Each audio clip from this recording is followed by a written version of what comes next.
The Bliss Business Podcast, the show about empathy, connection, and consciousness in business.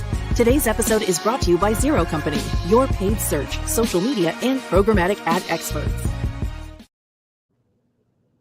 Hey, Mike, I know we were talking about what our daughters wanted to do. Did I tell you what my daughter's looking to study? It's forensic pathology now. Ooh. And I'm like, this is hardcore. Anyway, that's it for another show, but welcome everyone to the Bliss Business Podcast. I'm Steven Sakash here with my co-host, Mike Lusky. Today's conversation tackles an ongoing challenge in business: how to balance profit with social responsibility. Can companies truly thrive while making a positive impact? Or does doing good mean sacrificing financial success? Mike, introduce our guest today. Oh, man. Thank you, Steven. I'm super fired to do that. So our guest today is none other than Bea Boccalandro. She's known fondly to others as Bea. She's a leading expert in the purpose-driven business area. She's an author as well as an advisor to Fortune 500 companies on how to integrate social good into their core business strategies, which we know our audience has a great deal of interest in. So Bea as well has worked with brands like IBM, Disney, and Toyota to embed purpose into their daily work, making social impact a natural part of business operations rather than something that's sort of like a side initiative. Her book, Do Good at Work, has inspired countless leaders to rethink how they approach purpose in their business. And so Bea, welcome to our show. We are so happy to have you here with us today. I'm happier. Anyway, yeah, I love the work you're doing, and I love this podcast. So thank you for having me. Yeah, and thank you for being here with us today. We're going to talk about a lot of good things today, I'm sure. But maybe to get us started, why do you believe that social responsibility, isn't just like an ethical choice, but really like a smart business strategy? Well, 2 words. It's time. It's just time.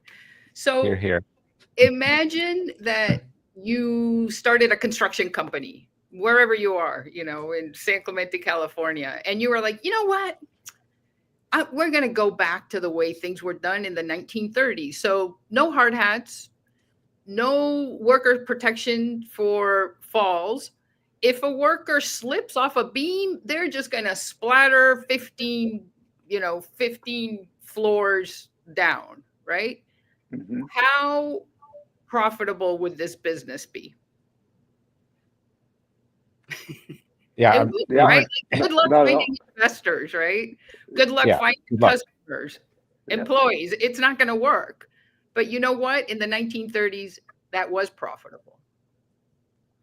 And the freaks were the managers like Joseph Strauss, who was the chief engineer for the Golden Gate Bridge, who said, we're going to give workers hard hats.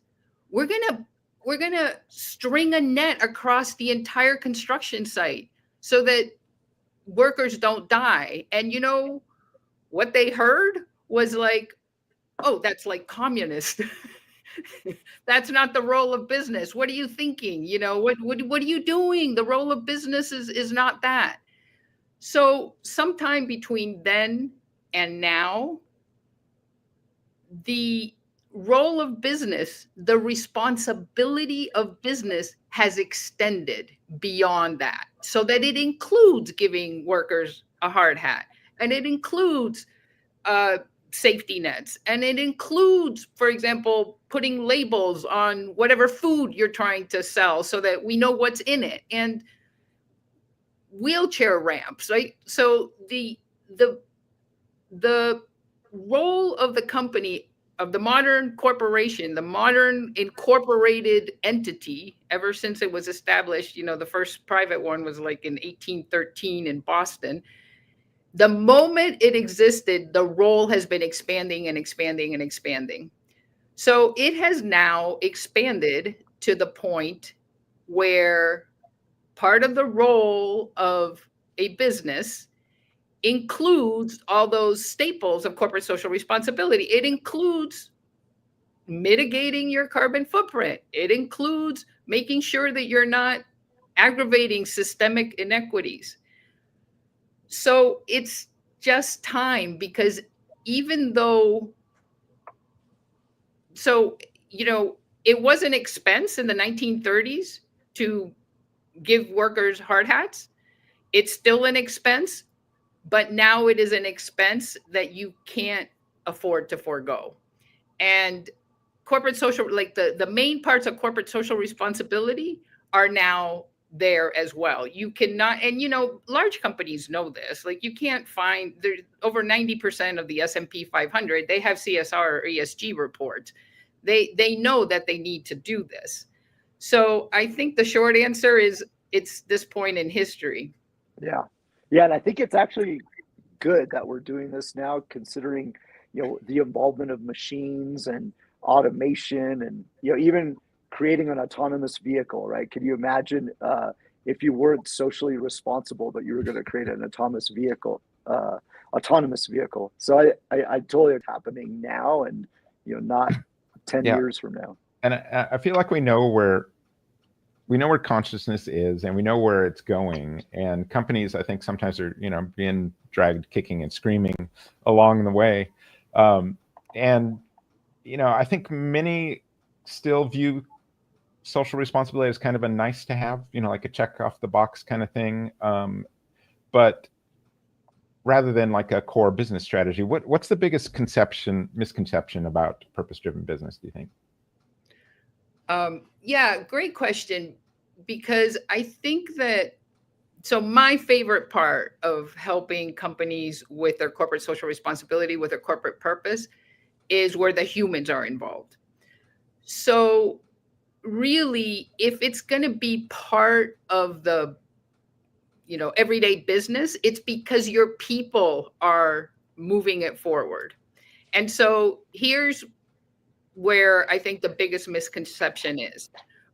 I think leaders, at least of large companies, I'm working more and more with SMEs, and I think they're probably like 10 or 15 years behind on this, but the large companies I work with, the Fortune 500s, they're fully aware that they need purpose, right? So, and really the value of purpose is when it hits the human. There's no value in the plaque saying this is our purpose, no matter how beautiful it is. Yeah, exactly. And so what they think is like, okay, there's two paths to purpose. These are the two main paths to purpose that leaders think about. The first one is the Simon Sinek, which is answer why your company exists and then align everything there. And of course, it's some beautiful, compelling thing. So that's purpose, right? Purpose has to be a social impact. Otherwise, if your purpose is like, we're going to be number one in this industry, good luck. That's not going to feel like purpose to anybody, right? I love Simon Sinek for doing this. I just think most companies are not ready for that, because if you craft the purpose that is going to work as purpose, so when it hits your employees and your customers, they're like, yeah, I can get behind that, you are probably not going to be able to live up to it, at least not if you're a publicly traded company. Are you willing to pull a product off the shelves when selling it undermines your purpose? Like CVS did. It happens every now and then, like CVS did when they pulled cigarettes off, right? Most companies, when I ask them this, and when they, hire me to help with purpose, they're like, whoa, I don't think we could get away with that. I'll lose my job. I'm supposed to like maximize profit for my shareholders. So I love Simon Sinek, compelling why, line everything up. I think most businesses can't go there, at least not authentically. So then the second option that people, approach me for, leaders, it's like, hey, okay, well, can you help me help individual employees with their personal purpose? And I'm like, I absolutely can. I know like great coaches, and I have a partner firm that has a wonderful peer-to-peer program that will help them with their purpose. But do you realize that now they're going to bring this into the workplace and they're going to be like, why aren't we doing anything about the sex trafficking? We're a hospitality firm. Are you willing to bring that in? Because if not, like, don't bother hiring me. Like, what's the point? And also, this actually happened with a firm. It happened before I knew it was a problem. This was about 12 years ago, to go this second route. And that was that.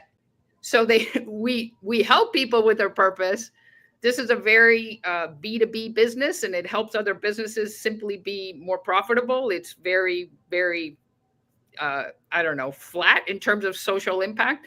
Well, the resignations like skyrocketed because people were like, I just realized that what I really want to do is help autistic parents, and I'm doing accounting to help a bunch of partners like get richer. And so anyway, we had to deal with all these resignations. So that's the other question. Are you ready to have your people quit because they realize that they can't bring their purpose into the workplace, which is very hard to do?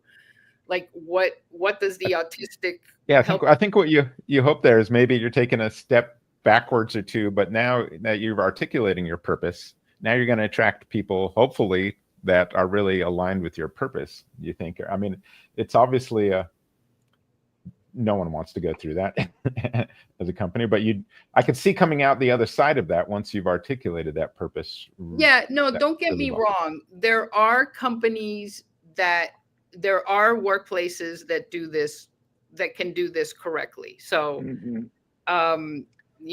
Bronner's. Everybody talks about Patagonia. I mean, frankly, Eventbrite is a client. I think they do it fairly well. So don't get me wrong, but I think most organizations, neither one of these routes is a good one, like doing the corporate purpose or helping people with their personal purpose. So I think the biggest misconception is that they don't realize there's a third path. And the third path is the low-hanging fruit, which is gives you all the benefits at the employee level and can even work at the customer level. So one of my clients is Caesars Entertainment.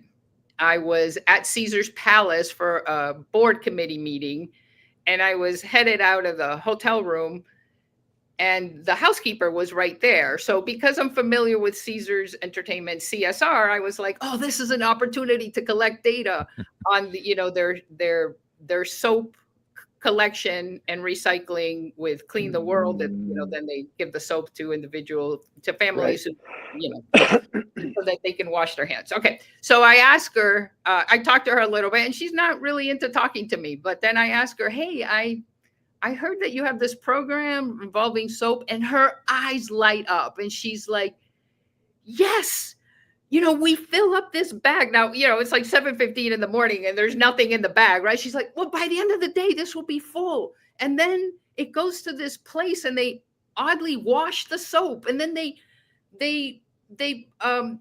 package it like it's almost like a birthday present. And then they give it to families in the US that don't have soap, and so they get sick.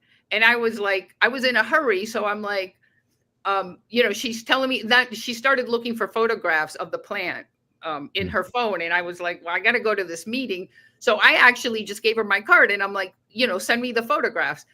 And then I go to the elevator well, and I hear her footsteps like running after me, and she goes, Miss, I misspoke. It doesn't just go to families in the US, it goes to families all over the world. And I'm thinking, okay, she was so into this program that she went the extra mile or the extra 20 feet to run to correct like something that she said that belittled the program.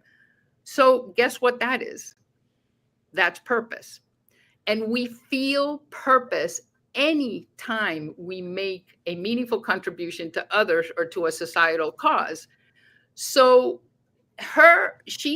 and by the way, I've seen the data myself. I helped analyze it at Caesars.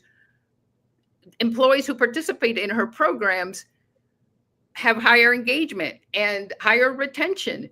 So yes, there is a path to purpose that you don't have to start with the making the corporate purpose work for everybody, and nor do you have to start with helping people with their biggest existential question, which is like, why am I here? Like, I'm not even sure most employers are the right organization to help people with such a big question. I mean, you're not even giving them a living wage, and you're going to tell them, you know what, we're going to help you with your biggest existential question. So the third path, I think, which is job purposing, which is basically help create an environment, help employees, help middle managers, help HR find ways to do what Luce did, which is like, as part of her work week, she makes meaningful contributions to others or to a societal cause. And you will reap the benefits of purpose living within your employees. Like, that's what people don't realize, is that this is just as positive. It's the oxytocin, it's the serotonin, it's the dopamine, you know, that's all been shown. So I think the biggest misconception is that leaders don't realize that there's a path that may make more sense for them. Yeah, well, that makes sense. You know, and I think in that particular instance, you know, she was able to be part of something a lot bigger, right, than just herself, right? And so I think that was key. You know, talking about leaders and even some of the statistics that you speak of, Bea, you know, some of those leaders worry that, you know, going down this path of focusing on some sort of social impact, you know, might actually slow down business growth, right? But in prep for the show, one of the things that I noticed, and you know, here's a couple more statistics maybe for you, was that the businesses that were purpose driven or aligned with some kind of purpose were growing faster than their competitors by 3x. And then on top of that, it said that when this social good is implemented into the business strategy, that they're even seeing higher customer loyalty, you know, by a third.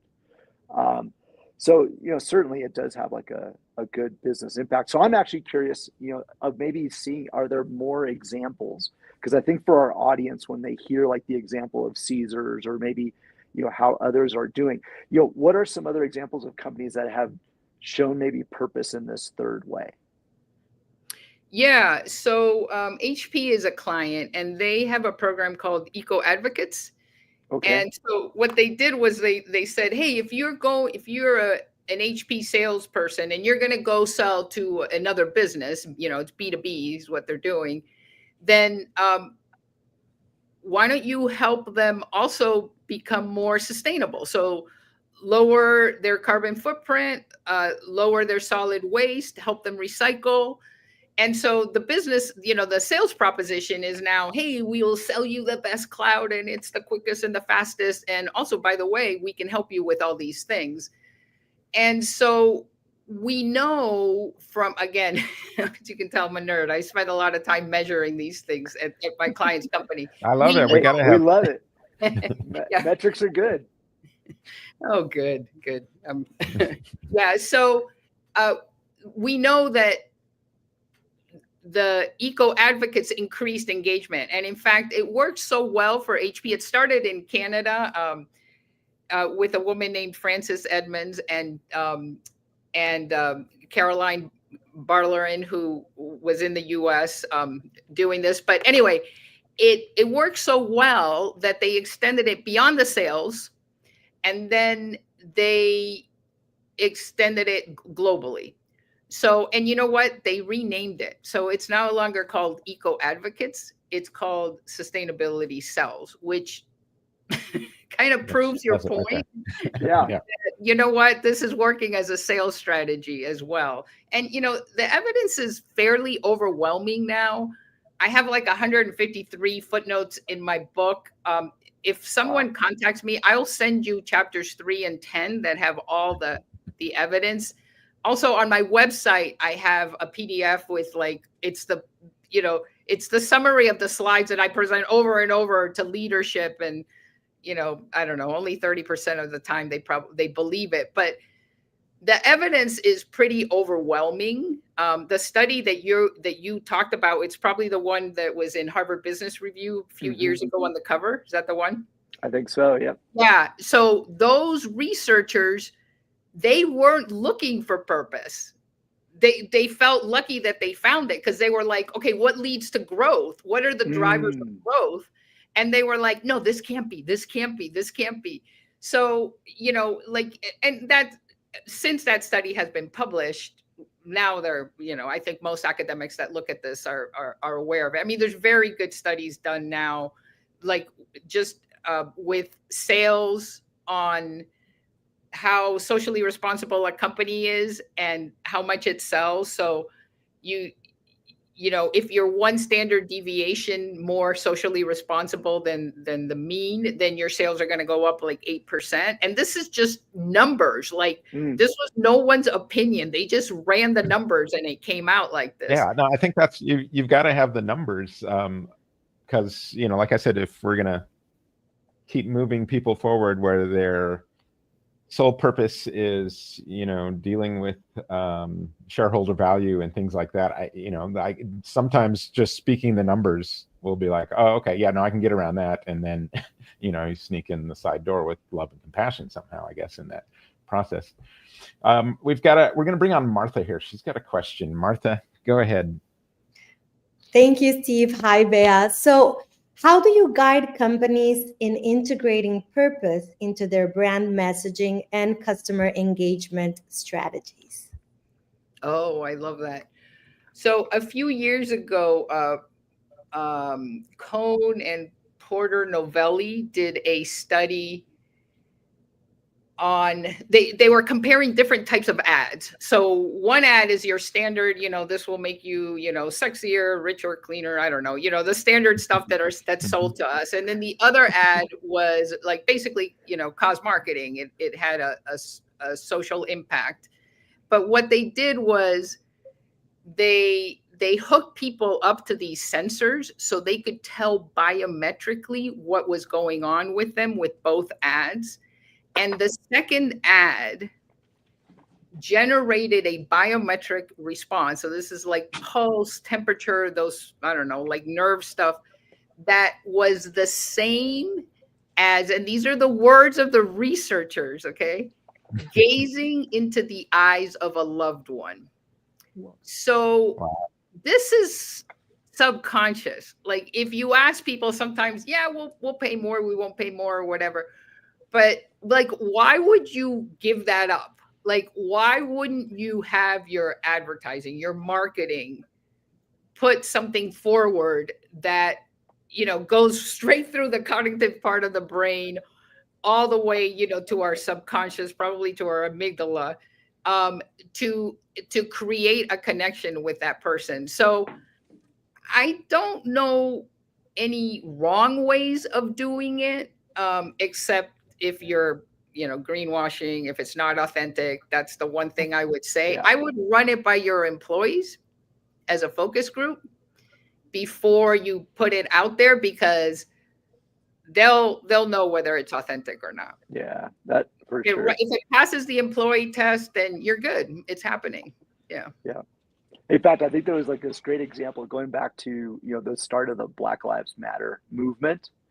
Pepsi came out with this commercial where essentially they were trying to, and I don't know if maybe you recall it, but Pepsi was supposedly the solution between the demonstrators and the police force, right? And so there's in this commercial, this girl hands over, who isn't, who's a Caucasian girl for one, right? Probably, not as involved in the full emotions of the movement. And here she gives this to a police officer, and it's a Pepsi, and then the world's like a better place because of it. I just felt, they got a lot of criticism, obviously for that ad, because to your point, right, it's just disingenuous. There's no way that something so large is going to be solved by, a Pepsi. I'm sorry, it's just not.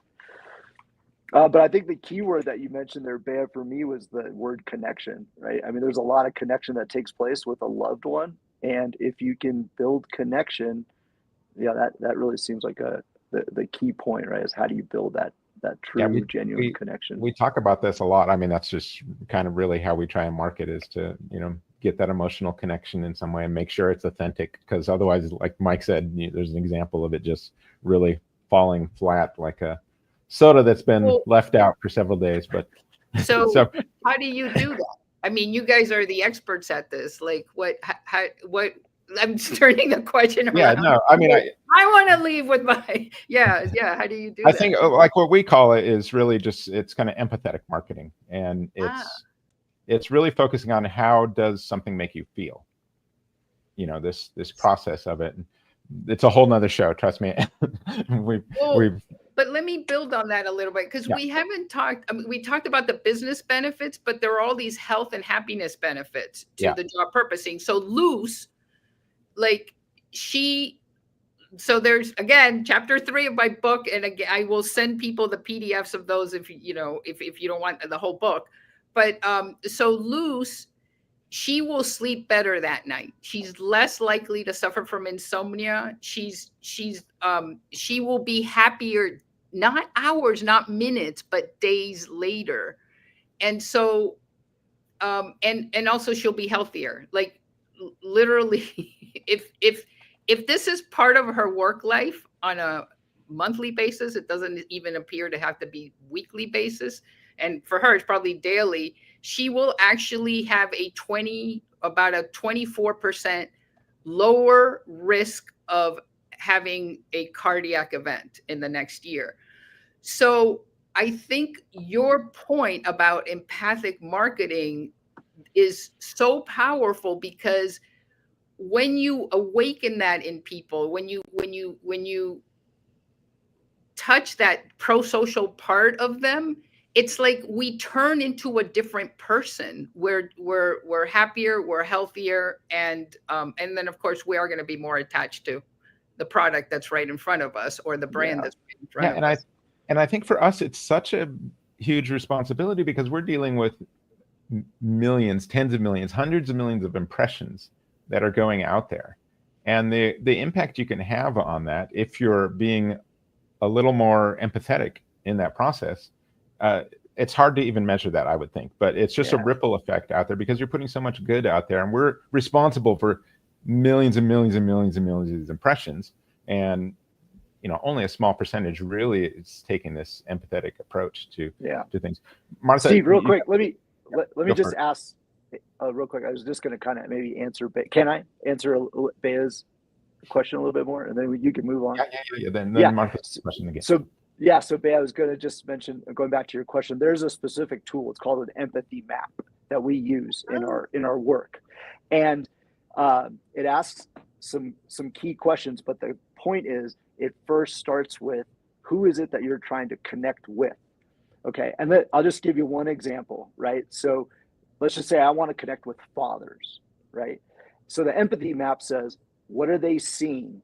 What are they thinking in their head? What are they hearing? What are they saying? And what do they want to do, like in their heart? I love that. So you use that empathy map. Now, if I was a father, like a great example of this is the original MasterCard priceless commercial was about a dad and his son going to a baseball game.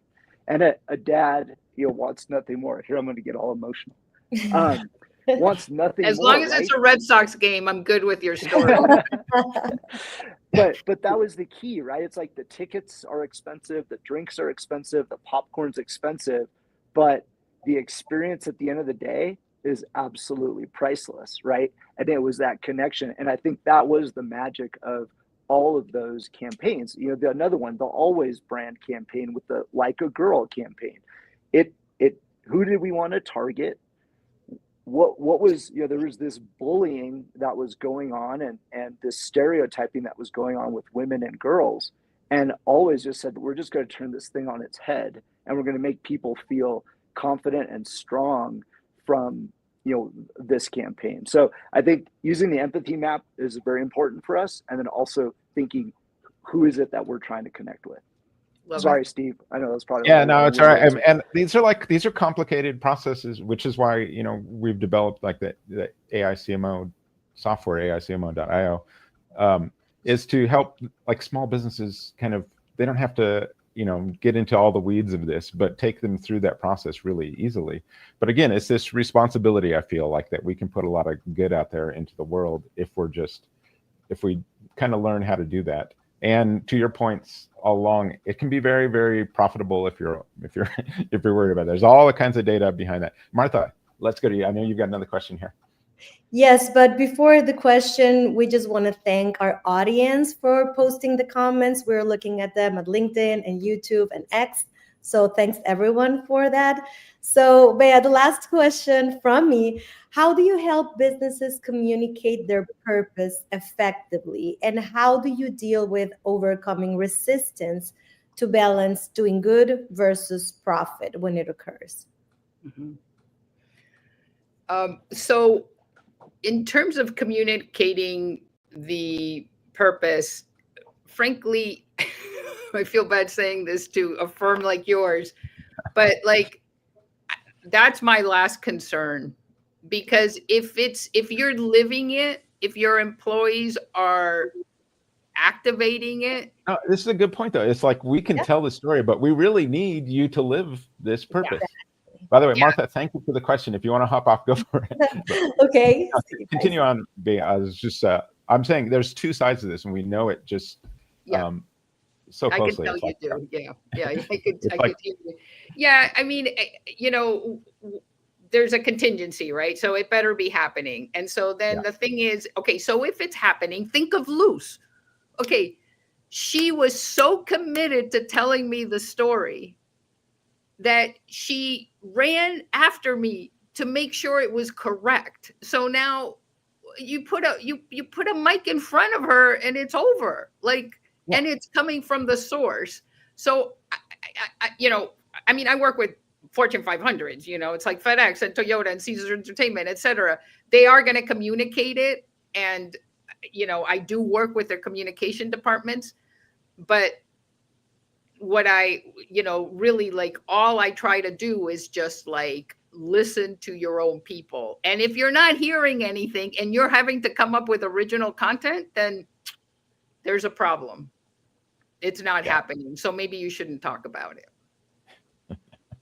Exactly. No, it's like, I always just say, we can help you talk the talk, but if you aren't walking the walk, it's just going to be, it could totally backfire on you. Yeah. Love that question, Martha. Yeah. Yep. So Bea, we talked a lot about purpose, right, today here on the show, and in different forms and fashions. And so one thing that I'm starting to do with our guests is to ask them just a very clear question about purpose. And so maybe in a succinct way, if you can give us some kind of a sound bite, for the listeners when they leave and that all this discussion around purpose pops into their mind. What would you say in business is the importance of purpose? I would say if your job doesn't improve the world, improve your job. And that is the path to purpose. And if the job of your people that report to you doesn't improve their job, improve their jobs. That's beautiful, right? Yeah. Oh, because obviously then they're doing the wrong thing, right? They're involved in. Right. Well, what's interesting, and this is not a good finding, by the way, it's not one that I'm proud of, but it appears that it's not so much that they're doing the wrong thing. It's just that they're not doing enough of the right thing. Right. So in other words, you can have a job that is 90% like just helping a bunch of shareholders get richer, 10% pro-social. Like literally it's like half, 6 minutes a day, half an hour a week, 2 hours a month is all it takes. And you know what? All those things that I talked about, lose healthier, happier, they're going to be triggered. So, and then once you start folding that in, then people start questioning like, maybe we shouldn't be doing it this way too. So yeah, so it's both, but I think in terms of the driver for impact, it's more how much good you do. Yeah. It creates a lot of momentum that way. What am I doing during those 6 minutes a day? Oh, okay. Well, there's Luz. That's one example. But so it's great to hear from readers. So one of the favorite characters. So there's over 100 examples in Do Good at Work. So one of my favorites is Leroy. So he's a parking attendant. Now, when you look at meaningful work, so this is I forget who did the research, but anyway, meaningful work, parking attendant is the least meaningful job out there. So really only like one out of 7 people find the work meaningful at all, right? At the very top is healthcare, educators, and very easy to see meaning on those, but for that parking attendant, on the meaning scale. So this is parking attendant is very tough. Like, what do you do, right? So, and I met Leroy because I parked my car there when I taught at Georgetown University. So I parked there a lot, right? So, but I had nothing to do with helping him with this. This was all, I only witnessed it. So he realized he hated his job, by the way, originally. And he said all he did was wait for the afternoon to like play on his car, the afternoon lull, nobody's parking or leaving, and to game on his phone. And then I'll keep the story short, but basically he noticed that a lot of the tires were bald. He had an uncle who had an accident in the rain, and he was like, this is really dangerous. So he's like, hey, I can measure the tire tread, let owners of these cars know, you know what, your car is not completely safe here. You need to replace these tires. If that was the case, or let them know that they were good, either way. And, he got the hugs from the single mother who was like, I had no idea I was driving my 3-year-old in a dangerous vehicle. Yeah. So there's your 6 minutes, right? I like it. I mean, this ties in, like we talk about, build love into scalable systems. If you're looking for areas where you can insert some sort of love into something, I don't know what you're doing. You could be a parking attendant. You could be, a housekeeper. You could be, there's a gazillion different jobs out there, we all know, but you can find ways to make an impact, a loving impact in some way. And this is just a perfect example of, you could sit there and be in that parking attendant all day long, but if you're not prompted, what could I do that would be a little bit more loving in this job? That's a great inquiry question. Like, just be more loving. And if that just means like being kinder to people who, are late at a meeting, believe it or not, there is evidence that even just that will have a positive impact on them and on you. And, it can just be recognizing like someone every morning for something that they did. It can be like deciding like, hey, I'm buying supplies. Maybe I should buy supplies from a local minority business, So one of the beauties of job purposing is that it's fairly binary. So really there's very little difference on the impact between like saying nice words to someone, something very small, and, eliminating all carbon from your supply chain. Like, as humans, like, they both just register as like, ding, ding, ding, ding, ding, you're being pro-social, and there's, and this is a good thing for you in the long run. That's probably what's happening here, because we're social animals. And so, yeah, you're going to get energy, and you're going to get happiness, and you're going to get all these things, and they both work equally well. So just a little more loving will do it. Yeah, it's the ingredient, right? That we need there. So, Bea, we're getting close to the end of the show here. I had a couple more questions for you, but maybe we can combine these, because I think leaders sometimes worry about going down that performative or greenwashing path, right? That we talked about a little bit earlier.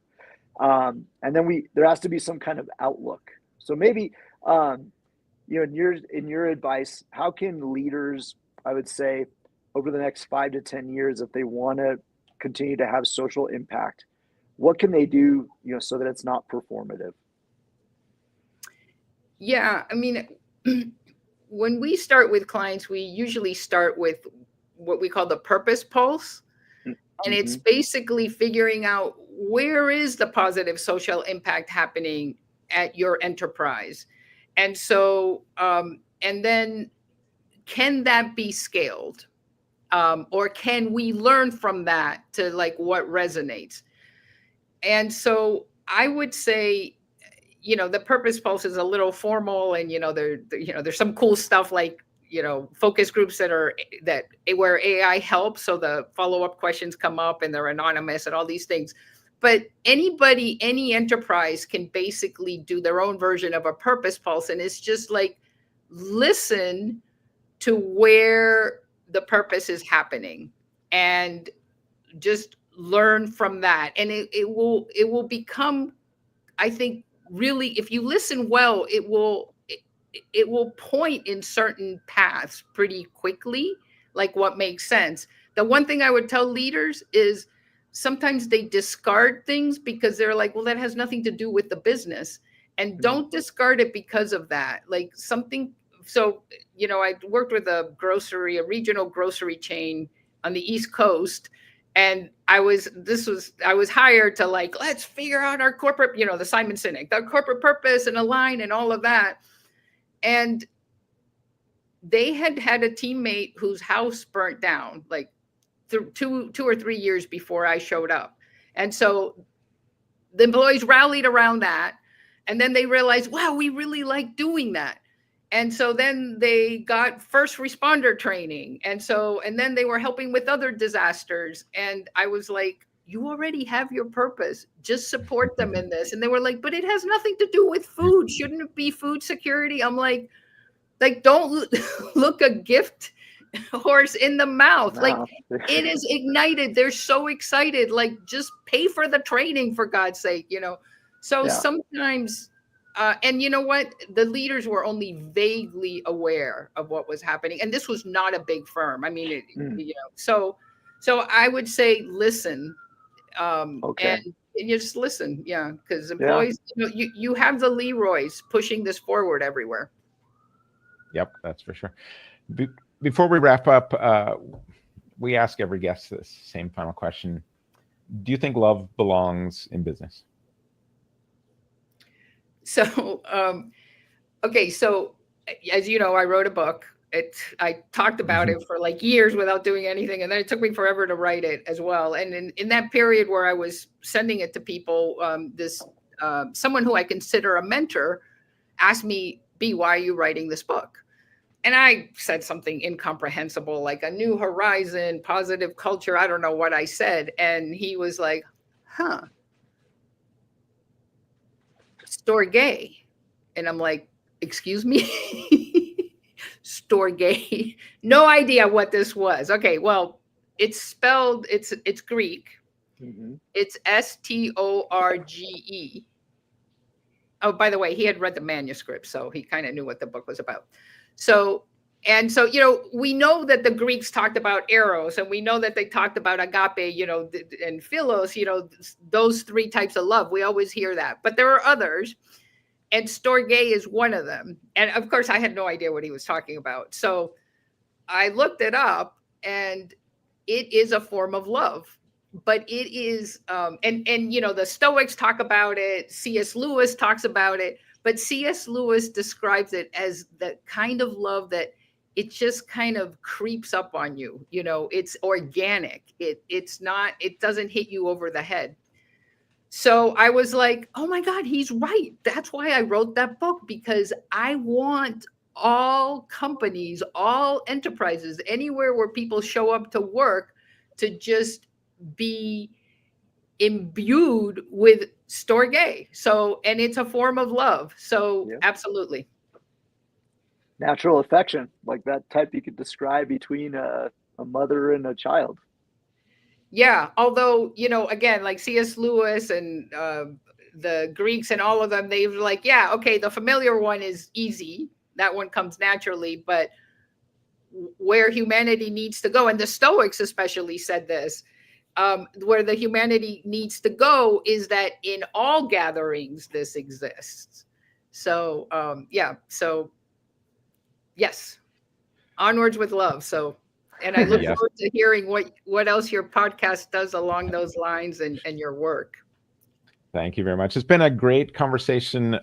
Where can our listeners go to learn more about your work and connect with you? I try to be active on LinkedIn, and my website is dogoodatwork.com. That's the quickest way to get there. And there's lots of resources, and people can join my mailing list. All right, go to dogoodatwork.com and buy that book. Buy that book, please. So to our listeners, thank you for joining us today. If this discussion inspired you, be sure to subscribe and share this episode. Until next time, keep leading with purpose and impact.